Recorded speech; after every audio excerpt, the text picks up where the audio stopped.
What is going on, guys? My name is Pakazak, and today I'm here to continue on the series of 8 basic elements of sound. And today we're on our third one, which is timbre. And to give you kind of a short definition of what timbre is, it's basically the tonal characteristic of the sound. It's the color of the sound. It's what differentiates it amongst every other sound. And so to give you like an example of it, if you were to play uh, a C on a piano, like middle C, and you were to play that same middle C note on a trumpet, the two sounds aren't going to sound the same. They're going to sound completely different, even though they're the same exact pitch. And that's what timbre is. It differentiates it. And so basically why that happens, what differentiates it. Um, Basically every sound is just a unique mix of fundamental frequencies and harmonics. So I got a sine wave here, and just to kind of describe to you what a fundamental frequency is. So a sine wave is just a pure tone. It's a single frequency without any harmonics or anything around it. As you can see, I'm playing it in EQ. That's also a frequency spectrum analyzer kind of thing. It's just a single tone. There's nothing else around it. It's just that one frequency, whatever you're playing. And so if I play like middle C, which is right there, middle C is a frequency of about 261.625 hertz. That's the frequency of middle C. And so that's what the fundamental would be that would be the fundamental frequency of what you would play on a piano if you played middle C on a piano, which would be I'll have this. I'm actually going to make this detached just so it stays there. And so if you played middle C on a piano, it has that frequency right here of 261. I'll just say it's 261 hertz because that's about what it is, but it's not exactly. But you'll see that frequency right here when I play it. And that's the fundamental frequency, okay? That's what the solid tone is that you're hearing. But as you can see, it's not just like a sine wave. It has all these other frequencies around it. And so now to define harmonics. Harmonics are exact multiples of the fundamental frequency.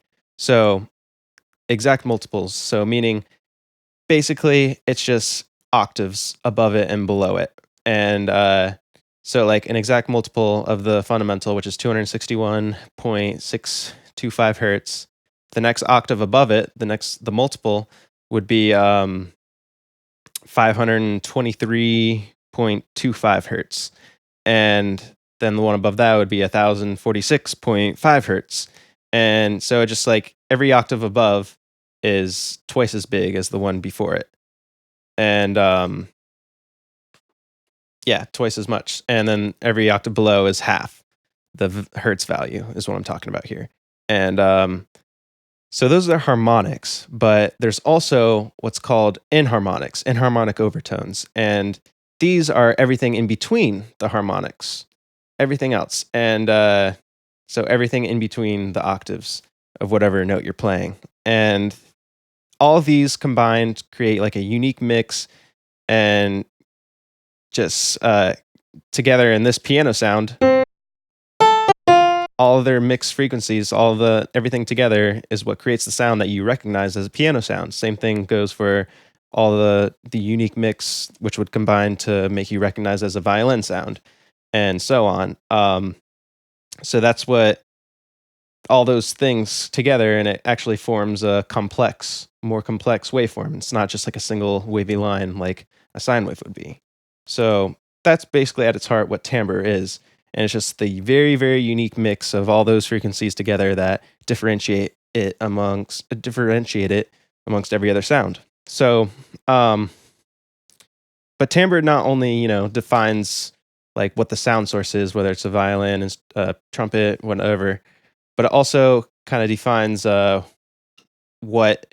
of gives you an auditory description of like the sonic quality, whether it's like a thin sound or like a thick, beefy sound or metallic-y. When you hear those words, that's kind of describing like the timbre as well. And so like uh, this can also lead into giving you choices of whatever you in your production side of things, like whatever instrument you want to choose to play like a certain melody or whatever instrument you want to include in a certain part of a song when you're arranging it.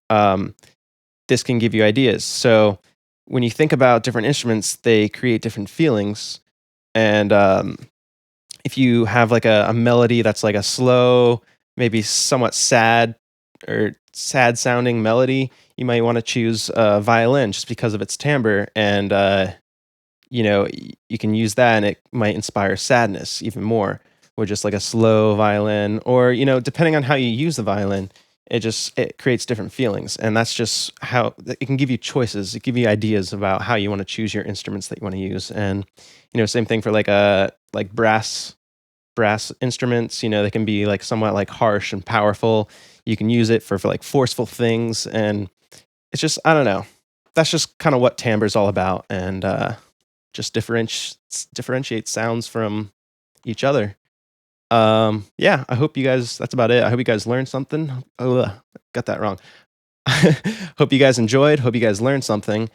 And yeah, don't forget to like, comment, and subscribe this video. And also, I have a Facebook page, facebook.com/packazak. You can go like that too. That'd be really awesome. And yeah, I'll see you guys next time.